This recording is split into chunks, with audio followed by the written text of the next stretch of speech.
a thrilling matchup from August 18th, where the Indiana Fever, led by none other than Caitlin Clark, faced off against the Seattle Storm, with Skylar Diggins-Smith and Nneka Ogwumike at the helm. It was a game full of intensity, star power, and no shortage of drama, especially when Caitlin Clark was confronted with some unexpected adversity on and off the court. Let's break it down. ***. Caitlin Clark has been a sensation since entering the WNBA, making waves with her extraordinary performances. Her incredible skill set has attracted a large fan base, but it has also drawn the ire of some opponents.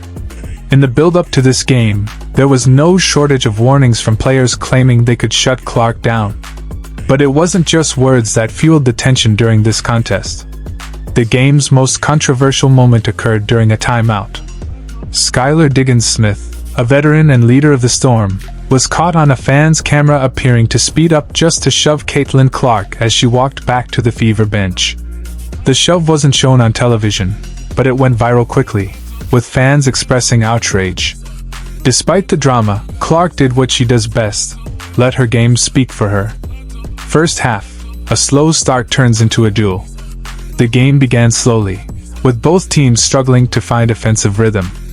Early in the first quarter, Clark missed a couple of shots but soon found her groove by penetrating Seattle's defense and finishing at the rim. Skylar Diggins-Smith wasn't scoring early, but her court vision was on full display. She dished out 2 early assists, one to Jordan Ordon for an easy layup and another to Nneka Ogwumike, who drained a three-pointer. Clark responded with her own passing prowess, delivering a brilliant over-the-top assist to Lexi Hull for an easy bucket. However, scoring remained low in the opening period, with Jewel Lloyd hitting a three-pointer to wrap up the first quarter. The Storm held a narrow 17-13 lead after a defense-heavy first quarter.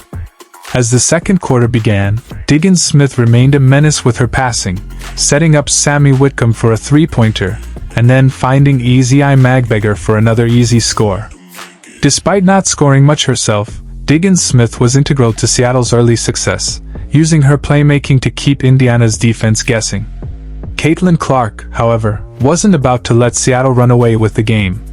She fed Lexi Hull again for a layup, then showcased her incredible dribbling skills, pulling off a slick hesitation move that led to a pair of free throws. Clark continued to assert herself offensively, getting downhill on fast breaks and scoring from mid-range with a beautiful step-back jumper. Skylar Diggins-Smith finally found her scoring touch late in the second quarter, slicing through Indiana's defense for a layup, but Clark and the Fever fought back. By halftime, thanks to Clark's leadership and some key contributions from teammates like Aaliyah Boston and Kelsey Mitchell, the Fever had overcome their first quarter deficit and taken a slim lead into the break. Second half, Clark's commanding play. The third quarter saw Clark continue to fuel her team, setting up Kelsey Mitchell for a layup with a pinpoint cross-court pass. The Storm battled back though, with Diggins-Smith driving hard to the basket and drawing a foul from Clark. Even though Diggins-Smith missed the N1 opportunity, her aggression kept Seattle in the game. Clark, however, had a response for every challenge. After an Aaliyah Boston offensive rebound, Clark hit a three-pointer from the wing, igniting the Fever fans. Then, after another few possessions, she threaded the needle with an impressive baseline pass to Kelsey Mitchell, who buried a three-pointer to push Indiana's lead to 6 points. But just when it looked like Indiana might seize control, Diggins-Smith drained a clutch three-pointer, tying the game and shifting momentum back in Seattle's favor. Caitlin Clark answered the call, hitting a wide-open three-pointer on the next possession to break the tie and then,